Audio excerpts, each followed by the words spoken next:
to the Bayview Podcast with hosts Andrew Clark and Chris Emery. This is designed to be a discussion on all things life and faith.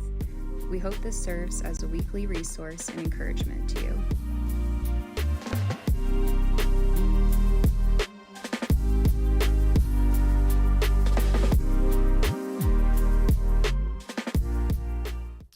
What's going on, everybody? It's welcome to the Bayview Podcast. It's your host, Andrew, joined as always by Chris Emery. How are you? I am doing very, very, very well. Doing good, man. How are you? Good. Doing well. Summer's rolling, and I don't know, life is good. Have you been watching the Olympics? Ish. Yep. Ish? Just some of the cooler moments. My wife has been a little more into it. But definitely keeping up with all the fun moments, especially like USA basketball and some of that stuff. But it's been good. Now, what events does your wife get into the most? Any of the volleyball stuff, but she was watching ping pong and loving it. She was watching tennis the other day, and like she plays all those sports, so she was super intrigued by that stuff. She watched that kid set the world record for like the high jump and all that, the pole vaulting stuff. That was pretty cool. It's kind of crazy when it's like, I think he's broken the record like 7 times. So basically it means he's just breaking his own records every time, which is, it's just wild to think of being 24 and setting Olympic and world records. But, it's been cool to see. And you always kind of forget, like, this only happens like once every 4 years. So. Yeah, it definitely. I agree. It feels different now that they've alternated the summer and winter games because that hasn't been that long, but for a long time it was only every 4 years, summer right into Winter Olympics. But now it's like, we do have the Winter Olympics every 2, like it'd only be 2 more years now till the Winter Olympics come back. Yeah, that's a good point. So, but it's every year I get into the Olympics, and then I forget how much I do love them, and I get into them, and I watch the gymnastics. I love the swimming events, like I was watching the U.S. Swim team, and basketball, soccer. Obviously, I love that golf is part of it. Yeah, that is cool. I forgot golf was part of it. Yeah, it was an epic final round this year. So we enjoy it. I keep track of it all, and obviously just rooting for the USA. Yeah, it's pretty cool to see. The swimmer Ledecky borderline lapped opponents. It's like, wow, those are like Olympic athletes that you're out there just beast mode on, putting work in on. So now I will say that maybe my favorite part of this year's Olympics, or this version of the Olympics, is watching that. It doesn't matter the event or the venue, when they pan the crowd, there is Snoop Dogg. I mean, that dude is at every event, and he is in full-on geared out. I don't know if did you see the pictures of him at the equestrian? He was at the equestrian, but he had on the riding helmet. He had the whole fencing stuff. Like, he's in everywhere. And then I saw just this morning. Did you see this? He and Flavor Flav had a fencing match. Yeah. And Flavor Flav's got his clock hanging. Oh my gosh, man! Like, just ridiculous. The cool thing with it being in a place like Paris, though, is everywhere is like super beautiful where they're doing it. Yeah. Where all the events are. And that's been really cool to see the photos of that. And we were watching the beach volleyball USA women 2-on-2, and the Eiffel Tower in their background. That's ridiculous. Epic. So cool. Yeah, cool stadiums.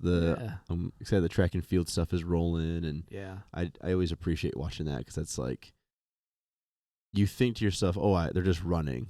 And like I remember being at recess and racing to see who the fastest kid in the playground is and stuff like that. Which is basically what they're doing, just to see who's the fastest in the world. And they're running at paces. Who said it? One of the big time kind of U.S. sprinters made a comment of how like 20 years ago, a 9.92 was like world record. Oh yeah. And now the guys finishing 1, 2, 3 are running at 9.7, which you're like, that's not that much. It's like, no, 2 seconds at 100 meters is crazy. And it's a huge gap if you see it. I think I saw a meme or a comparison photo of Carl Lewis back when he won gold. And I won't get these numbers right, but it was somewhere like in the 10-1, 10-2 range. Yep. And the guy that came in last of the finals this year ran a 9.8 something. Yeah. Like 9.89 or something, or 9.9.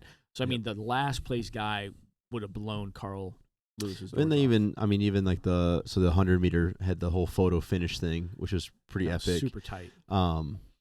And there was a breakdown where the Noah Lyles, the U.S. sprinter who won it in the photo finish, he was in last place at 40 or 50 meters, which means the race was halfway over. Yeah. And dude was in last place. He literally didn't lead the race until he won the race.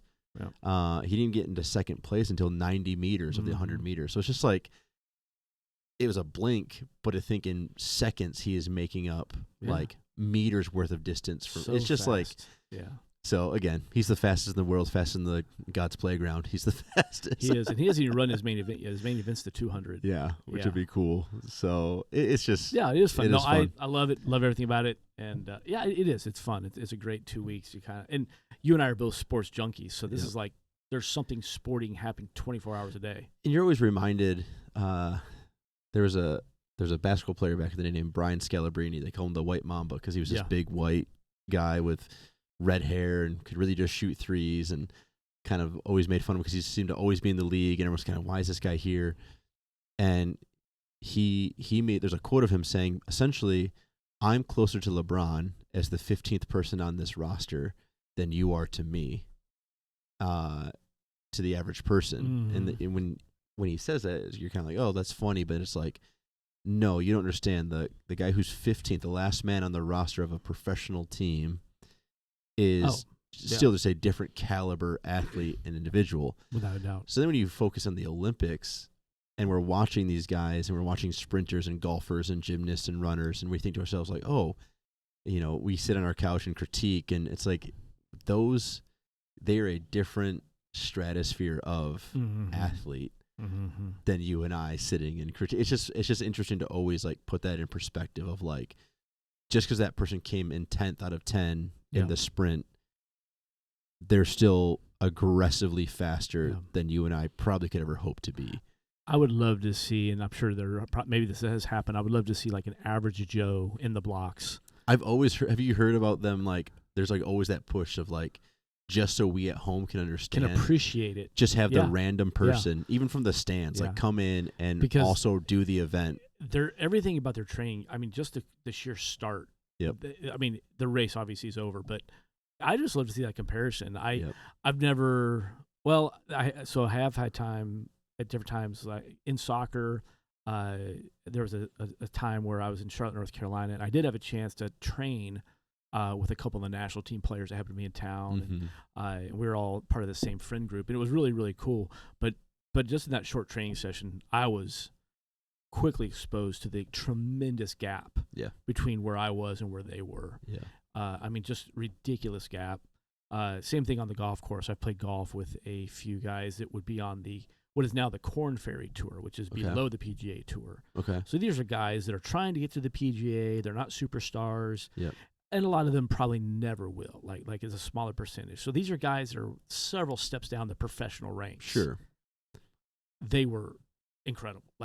I should not be carrying their golf bag kind of thing. So the gap was ridiculous. And so I think then of these world-class athletes in things like track and field or swimming or totally different world, man. So anyway, 100%. Sorry, that was for free. That actually has nothing to do with our topic today. So there's a free 8 minutes for you of Olympic rundown. So Chris and Andrew's thoughts on the Olympics. We've always joked that this is going to eventually just become a sports podcast. Dude, it's so close, man. And here's the deal: we're not even to college football yet. Football, and then basketball. Basketball's coming. Dude, college basketball this year. Come on, Alabama's looking legit. So Alabama's legit. You had the guy from Duke who got to play with the U.S. team, and they're all like, he probably should have just came with us. Yep. Yeah, it'll be fun. It'll be fun. So if you don't like sports, just turn us down for a few minutes. We'll move on quickly. If you do love sports, stick around. So good. Hey, so we've got a few weeks left of this current teaching series we're on, which is affecting our podcast, because what we're doing for the rest of this month is we're using our time together here midweek to kind of recap where we went with our Sunday morning teaching series, which right now is questions every Christian should be ready to answer. And it's been a super good equipping and encouraging season. I'm having good conversations with people on the back end of a lot of these. You find yourself in those same spots? Yeah, I think we've said it before. I think it's been just really good for people to think critically, to process, to actually, like, I use the word care, but like to really like care about their faith in a lot of ways. And I feel like this has been a really good series for that. I think people have enjoyed just even some things where it feels like, oh yeah, I kind of knew that, but it's like, no, now I really feel like I can process it out. I know you and I have said, like, just the studying side of things and the preparing side of things has been really good. It's felt really, again, just to continue to hone in on some of those things and to be able to articulate it in a way that people understand. And so, I've really appreciated that. And I think it's been a really cool series. Yeah, I had a cool conversation with somebody Sunday, a lady here, and she was so excited to come and talk to me that she found herself in a conversation with a very close friend of hers who is kind of an outspoken atheist. And she said, I've always been so reluctant to engage her in conversation. And she goes, I didn't even go looking for this convo, but she goes, just this week, I found myself in this moment where she and I begin to discuss the difference between absolute truth and relative truth. And she's like, I was like, I can't believe this. We literally just learned this. Like, she goes, so many of the things that were talked about on Sunday, she goes, I was able to instantly use those and feel confident. Wow. Not debating, not persuading, but it's confident to share what my beliefs were and why I believed them. And it was just really cool affirmation of like, all right, this has been cool. It's been cool for you and I, but I think it's been cool for everybody listening. Yeah, that's just so encouraging to hear, because I think we've tried to be really clear on the podcast and even from the stage of, we're not treating this like apologetics in the sense of to go argue or to go prove your point, but really just exactly what this woman said of like, man, I just felt like confident that I could actually say what I believe and actually believe it, whether or not the person I'm talking to was convinced or believed it or not. And I think that's what we were looking for is, we've said before, doubts are not a bad thing. It's just when those doubts don't have answers and you just start to accept whatever and it leads you down different paths. Like, we want to really make sure we're kind of helping build the confidence of the follower of Christ. And so I think it's been good. Yeah, I think so too. So this last week we kind of tackled a question that I'm not sure how many Christians ask this question. We just know it is. But the question we tackled was, where did Satan and evil come from? And we tagged them together because we assume, we don't assume. I mean, Satan and evil kind of going hand in hand. And I think most people have the basic understanding, or at least most Christians, maybe I'm wrong, that Satan is a fallen angel. I mean, do you think most Christians have that basic understanding of it? I would like to assume so or think maybe so, not. But I think he's just so portrayed as the little red man with horns. Yeah. That it's really easy to assume he was like this secondary being. It's always been. You know? So that's true too. But I think I would assume a lot of people know that he was a fallen angel. But I don't know. I don't know. Well, so obviously, if you're listening, there is an answer, because there's a lot of biblical evidence and verses that talk about Satan and the fall of angels, and that there was a rebellion in the heavens, with really what Isaiah is kind of describing is the desire of Lucifer, the morning star, which certainly a lot of theologians feel that made him a very elevated status among the angels, that there is a spiritual hierarchy among the angels. There's spiritual realms and kingdoms and thrones. I mean, the Bible is really mysterious on a lot of the spiritual structure in the other world, but Satan seemed to have been a very high-level angel who began to think too much of himself and felt like he should be either equal to God or even higher than God. Yeah. And the result was he and a portion of the angels that were going to follow him were cast out. I think that's the basic understanding based on the Bible, based on the different scriptures we read. And so all this happened at some point before creation. We don't know the timeline. We don't know when or exactly how that played out. But we do know that by the time God creates the heavens and the earth and the land and the sea, puts Adam and Eve in the Garden of Eden, by this point, the fall has happened. So now there is the enemy of God is out there. Yeah. And he comes to Eve in the form of a serpent, or he inhabits the serpent. Yep. And I guess I'll be honest with you, a couple of things we talked about. I've read that story. I know the story. I guess I'd never taken the time to just stop and consider all the events just in that first chapter, or that first verse of chapter 3, that the serpent came, he was the shrewdest of all the animals, and he spoke to Eve. She seemed like totally like this is normal. Like I don't know where to go with that. I'm not here to say that before sin animals could talk. I'm just saying nothing in the Bible says Eve ran out of fear because this animal was talking. Yeah, and it's one of those like, was there more to the conversation? Was he like, hey, don't worry? Like exactly some of that, but from what we read, it was just a straight up like we see in the cartoon. Did he talk with a lisp? If you're a snake, you have to. But you're correct in that sense of there was something that at least like caught her ear and caught her attention. Yeah. I've also considered this like was she in the vicinity of the tree already? Like again, Genesis, it doesn't probably give us a chronological time. We don't know how long the conversation went. We don't know all that, but it definitely seemed like Satan capitalized on an opportunity. That something in Eve and Adam had already, there was something intrigued already there, because all he did was play on their understanding of really a lot of truth, and that what he said technically was not wrong. Yeah. If you eat of this tree, he said you'll be like God, but in a sense he was right. You will be like God in that you will know the difference between good and evil. You'll know what evil is. And so there was some truth. Now the lie there was the consequences, what it would do between them and God. That was, that's what Satan does, right? He gives us enough of the upside, a little bit of truth, plays on what's available. Yep. Even the using of the serpent. It's interesting. The Bible doesn't waste words. So the Bible talks that the serpent was the shrewdest, which means just by its character and its need to survive or whatever, it was a shrewd creature. Yeah. And so that didn't make it evil. It just, that Satan used what was available. Yeah. Yeah, it wasn't like I think that's kind of what you ended up talking about, and I thought you handled really well. It borders on he didn't have to try hard, right, to at least have the conversation.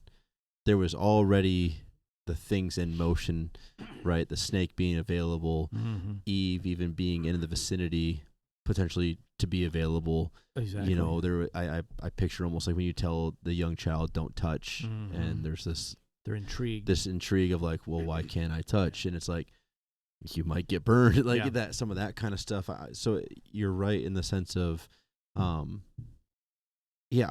think it speaks to how he works. The idea of like the scripture says he prowls around like a lion looking to attack. And it's like, when you study animals hunting, like they might go after the herd, but they're going to pick the one that falls back, the easier.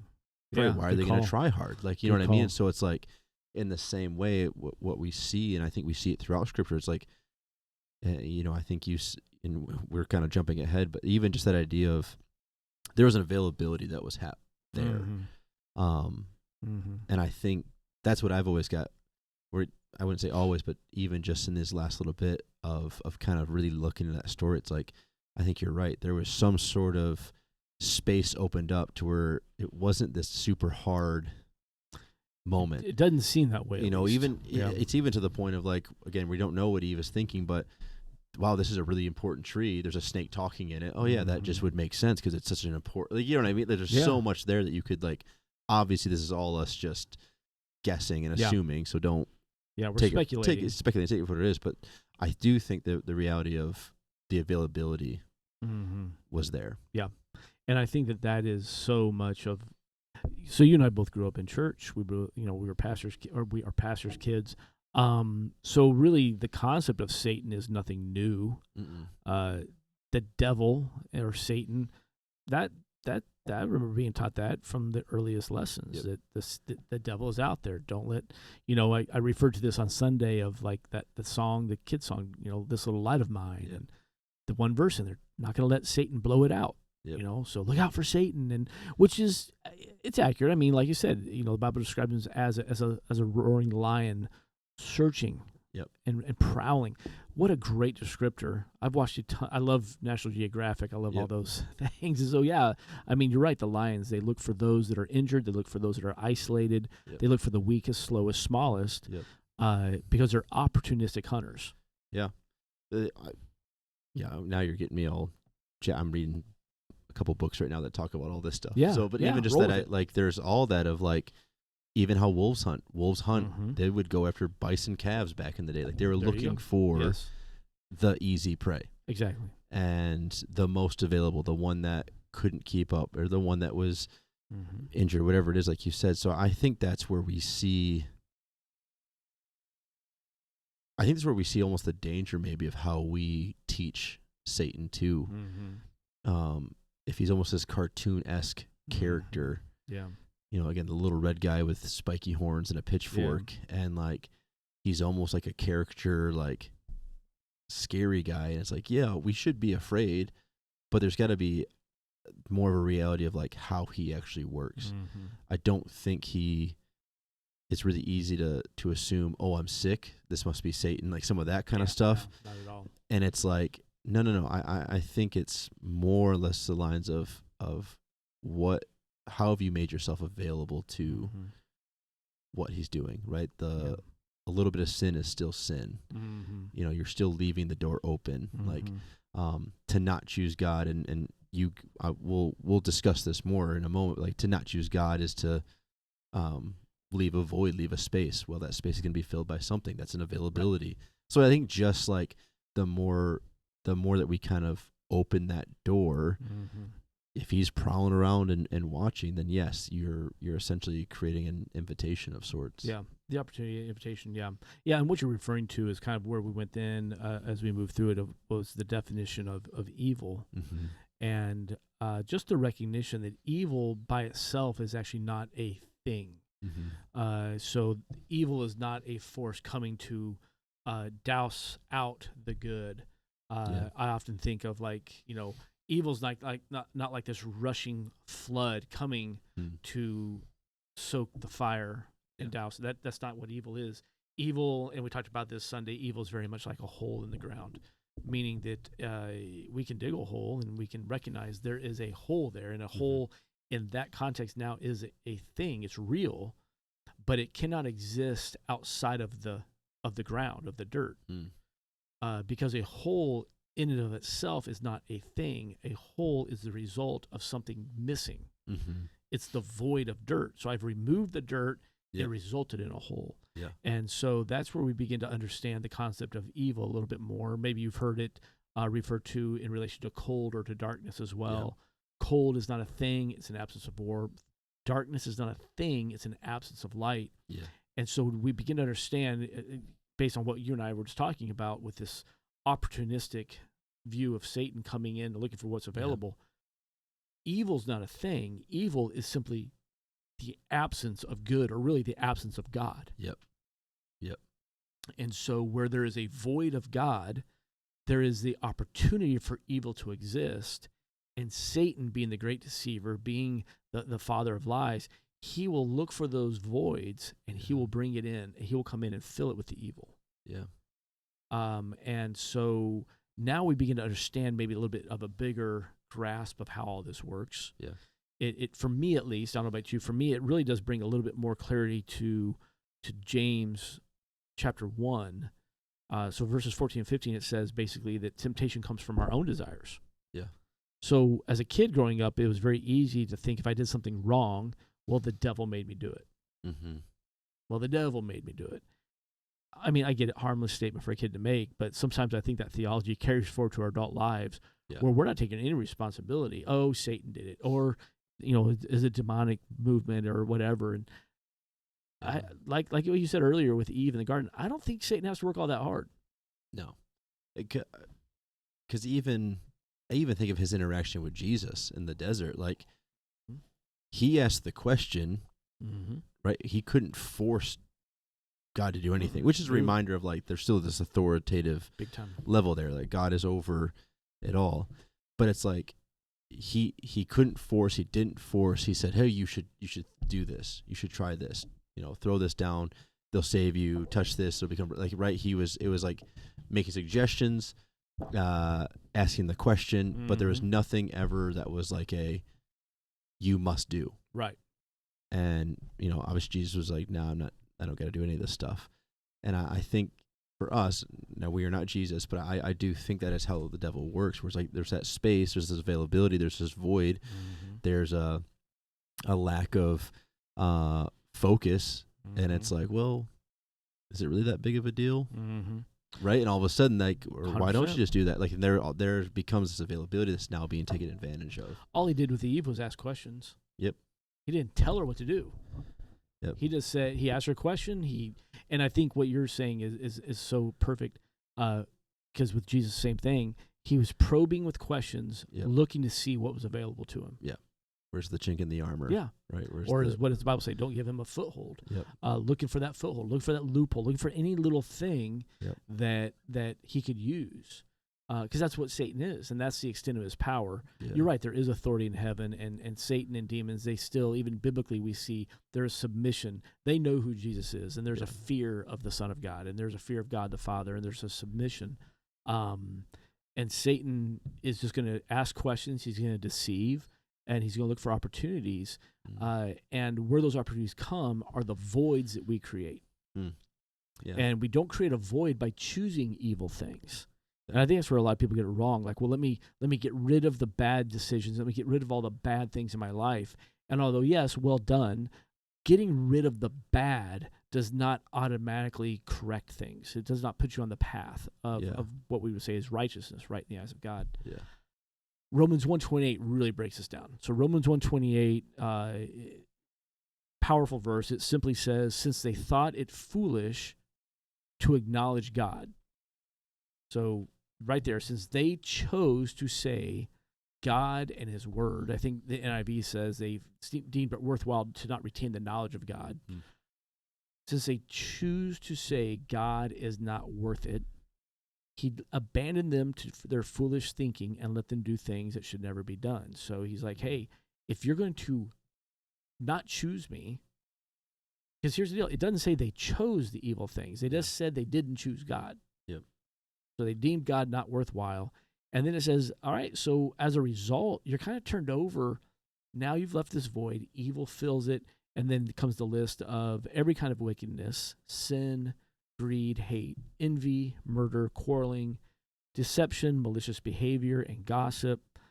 They're backstabbers. They're haters of God. They're insolent, proud, boastful, disobey their parents. It even says this, they invent new ways of sinning. So that means that list wasn't quite big enough. Sin, greed, envy, murder, quarreling, deception, all this stuff. You know what, man? I think we can do better. Yeah, let's up the ante here. let's go all in. If we're gonna go, let's go all in. Yep. And so what we find is it's not that they chose these things. It doesn't say that they chose to become. It's that they didn't choose God. And I think that that's where so many of the people you and I walk with in life is where we're trying to help them understand how this works. Not choosing is choosing. Yeah. You're choosing. And I've got people in my life, you have people in your life I know that are in this boat of like, well, I'm trying my best and I know I need a little bit more church or I need a little more God in my life. I need a little bit of this. And they're looking for like this blended version. Yeah. Yeah, I think that's accurate. And I'm always reminded of the person who tries to quit something cold turkey or some of that kind of stuff, and it's like the issue that you're removing from your life. The first thing you look at is how then are you replacing it? So there's now a void there. So good for you, you got rid of that. But what's going to fill that space? Yeah. Yeah. And I think that's what we do with sin is like, well, I'm not doing that anymore. But how that time then when you were doing those things, like what are you doing? Have you chosen God in those moments, or have you just again, just left it available, left it as a void, left it Yeah. for something else to fill back in. Yeah. And It's not going to naturally be filled with good things. Yeah. The natural thing is going to be filled with evil things. Yeah, you could argue sin kind of backfills itself. Yeah, big time. Sure so, it does. So it's like, and I think that's where on Sunday was such a powerful point of like to not choose God, right? So it's like you have the choice to make, and to not choose God, even if you're doing something that we would deem good, if you're not doing it for His glory, then you really are still leaving that space, which in and of itself is godlessness, which is evil, which is sin. And I think that's yes, that's it. That's the hinge point right there. Yeah. Not choosing God is choosing not God. Mm-hmm. Because how many people we know people that they're good people, they try to be good people, they're choosing. I'm not out there partying like I used to. I don't do the things like I used to. Okay, but you're still not choosing God, so you're choosing not God, which the only definition of that is godlessness. Yeah. One of the questions I did have that I thought would be worth discussing was, okay, so then that person, because I kind of viewed it like this. So the person who is not doing the quote unquote bad things, they're a good person. What does choosing God in that good look like? Does that make sense? Like, yeah. Well, I think we have to talk about salvation as a big part of that. And so certainly hear us say this when we're saying choose God or not choose God. We're not talking about salvation necessarily, because that's all God. That's God choosing us. Yeah. And so salvation is nothing based on our works. It's completely that was really God. Good. God's initiative. I thought that was such a good phrase. Like that Yes. that idea. Like this is Him already taking the action. Yes. Yeah. Yep. He's taking the step. And He said, I'm doing all this for you. I've done all this. Here you go. Yeah. Here's the redemptive path. Here's the reconciliation path. I think for the person doing good, I think it's what is their motivation? Are they doing it to feel like they're just earning something? Yeah. So now they've missed the point of salvation. I think oftentimes they do good to feel better about themselves. So maybe now we're talking about maybe guilt management or shame management. Yeah, that's good. Can I do enough good to feel better about all the evil I have done? Yeah. But again, all this keeps coming back to this works-based thing. And I think there are going to be an incredible number of super nice, kind, generous, genuinely good people that find themselves in hell. Yeah. It reminded me, and I think I talked about this on the last podcast, but I was just so enamored by the point, was our speaker Garrett, who's been on multiple times, Garrett Cars. He talked about the prodigal son, but he talked about the oldest son as well. Yep. And so what my mind went to was, again, that oldest son mentality, where it's like, I've done all the things. Am I not good enough? And it's like, no, you've missed the point. All those things are excellent, good things. We should be striving to do the good things. But if you're missing the relationship or the intimacy, the actual time spent with the Father, the presence of the Father, then you've missed the actual point. Yep. And I think that's what, when I heard you say and talk about that, of like the person who's choosing good but hasn't chosen God, like that's what I'm picturing, is the oldest son in that prodigal son story, who is missing the main point of like, it all still comes back to like, what is that relationship, that connection you have to God? Yeah. Yeah. And so it's like, it's like the idea of good gifts aren't good gifts if the giver's not good, right? Like they're not, like there's so much of that that's at play in our choosing and our choices in life. It's like, if it's not coming from the foundation of a life built on Christ, then it's, you're right. Like there's the void, there's a godlessness that's happening, which means I think you're right. There's going to be a lot of people who it's like, whoa, didn't expect that. Yeah. So I think, to answer your question then, because you're spot on, and actually I think Timothy Keller wrote the book Prodigal God. And that's where Garrett and I talked a lot. That's an incredible book. It is an incredible book, and he really comes from the premise that story is really more about the second brother than the prodigal son. I mean, the prodigal son is the story of salvation, the unworthy, forgiveness and love of the Father. Yeah. But really, it's written about that second brother, and that's how so many of the people, particularly people in church, were the second brothers. Like, but I've done it right. I've done it good. I kept the slate clean. What's up? You've missed it. and you've actually missed the very thing that your brother finally is discovering. Yeah. And so I think we then go to, well, what does it look like to choose God? I think this is where we come into the followership. So salvation is when I cry out and say, Jesus, forgive me my sins. I need to be saved. And we read biblically, that's instantaneous. It happens at that moment. Yep. But now comes this followership where, Jesus talks in Matthew about deny yourself, pick up your cross. There becomes this surrender to follow Jesus. Yeah. And I almost look at it, and not that, again, I'm not saying this is what the Bible says, but it's almost like Jesus' relationship with the first disciples, whereas it would have been like him coming saying, hey, I'm the Son of God. I'm here to bring the new covenant. It would have been like them saying, yes, we believe in you. Oh, yes, we accept that you are the Son of God. But then when he says, leave your nets and boats and follow me, it'd be like to me like, I think we're good. Yeah. I think we're going to choose our nets. We're going to choose our boat. Yep. We're not choosing bad things. We're just not choosing you. Yeah. And I think that when we begin to choose God, it's just this place of total surrender. Yeah. I think we surrender our time, our priorities, our dreams. I think we surrender our families, our careers. Not that God's going to come take it all away. And I know a lot of people that are far from God or new to this think that that's what's going to happen. Yeah. Well, if I surrender to God, he's going to take all my toys. I'm going to be left with nothing. I'll have to move to Antarctica. And God, that's not who God is. It's just that everything that you thought was yours, you acknowledge are actually his. And you talked about it a few weeks ago on a Sunday morning. It becomes the open-handed living of surrendering to him. I am yours. My life is yours. My time is yours. Yeah, it's a perspective shift. Yeah, and then through that, now, this is what Garrett talked about, Garrett Cars. Now the refining fire begins. Yeah. Now becomes the work because, as we've said multiple times on this podcast and from stage, you don't get your life cleaned up to come to Jesus. Yeah. You don't get your life fixed up to come to Jesus. Yeah. People around me have heard me say this thousands of times. That's like taking a shower to take a bath. Yeah. It's again, back to our prodigal son story, it's the father runs to the son, and the son has not taken a shower or a bath, and the father puts the nice robe on him, puts sandals on his feet. The father essentially cleans him up. 100%. Yeah. And all the son did, the only movement the son did was recognize his need for his father. Yeah. And the father's love was already there. I think that's why it's so important that it says, while the father was watching, he saw his son coming from a long way off. So the love of God's always there. He loves you no matter where you are, no matter what your relationship with him is. He's just waiting for you to come over that horizon. And now he'll do everything else. Yeah. And so now we begin this process. And I think that if I'm choosing God, it means I'm filling that void with God.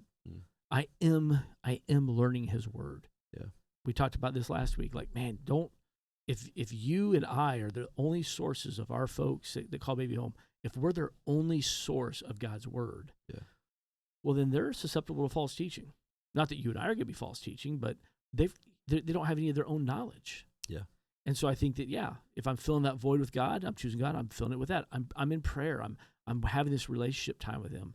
I'm going places where I can be equipped. Yeah, that means I go to church. Yeah. Not because we're trying to be legalistic. I'm not trying to say going to church equals something. I'm just saying, like, you need it. Yeah. Well, I don't care if it's online. I don't care if it's a big church, small church, home church. I don't care. If they're preaching the word, we need that. Yeah. We need to learn with other believers. We need that community. We need that support. Yep. So now, these are all very simple things that it's like, oh, well, that makes sense. Well, yeah, because that's what choosing God looks like. Yeah. And when I say that, well, that, and all this is biblical, right? The Bible talks about we need community, we need gather. When I say, well, I hear you, but that's just not as important. Yeah, that's not as big of a deal. I don't see the value in that. I think I can do without that. I think I can be a Christian without reading my Bible, or I think I can be a Christian without going to church. Well, now we're back to Romans 1:28. Well, since you're deeming it not worthwhile to follow what God is saying to do, the result is, I think the NIV uses the phrase, a depraved mind, to do what ought not be done. Yeah. And if it helps, I think we're actually unpacking the meaning behind one of the more well-known parables from Jesus, and that's the wise and foolish builder. Yeah. Same premise. Yeah. Same storyline. two men going to build a house, both know how to build a house, both have been given instructions on what it takes to build a house. Yeah. One chooses to acknowledge it, one chooses not to. The foolish man is not a dummy. He's foolish because of his choice. Yeah, that's good. So I think that's what we're talking about. When we talk about evil and Satan, it's like he's an opportunistic guy, and he's looking for the void, the places you're going to open up. Yeah. Yeah, what's available to be filled. Mm-hmm. Yeah. Sorry, that got super preachy. That's cool. I just went down a full different path there. So I like it. It's like the Olympics. Yeah. So anyway, where did Satan come from? Well, look at the Bible, and just so you know, these notes, all of our references, all of our sermon notes are on our website, bayviewchurch.net. You can go back and listen to last week's message, but we just don't have time to go through all that here. But yeah, all the different passages that talk about Satan and the fall of the angels, they're all there for you to read. Yeah. And then just kind of unpacking this, that the source of evil is the absence of God. Yeah. And I think this is how we wrap things up a little bit on Sunday, is if I have a hole in my backyard that I don't want there, I'm not going to go try and remove the hole. Yeah. That's stupid, silly nonsense. The only way to address it is to fill it with something. Yeah. Same thing with darkness. I'm not going to remove the darkness. I introduce light. Cold, I introduce warmth. So I think that the battle, and this goes to us as the greater church as well, is that the battle is not to remove evil from this world. Only Jesus will do that. Only Jesus will stop the movement of evil when he comes the second time. Our only battle plan is to introduce something into it. We introduce God. We introduce Jesus Christ into it. And then we let the results play out from there. Yeah, that's good. That's really good. So, cool. Sweet. Well, hey, thank you. Thanks for being with us today. Hopefully this is a little bit of a help to go a little bit deeper into this topic. We got a few weeks left. We got some heavy hitters still coming. I think next week we're talking about, are heaven and hell real? Yeah. And we're going to talk about what the Bible says about those two places, but talk even more about what's more important, the location or what happens in those locations. Anyway, appreciate you being with us. Yeah. So, if you haven't done so, click subscribe, whatever platform you're listening on. That way you don't miss a single episode. And we are going to be right here with you each and every week. Until then, this is Andrew. It's Chris. Thanks for being with us on the Bayview Podcast, and we'll see you next time around.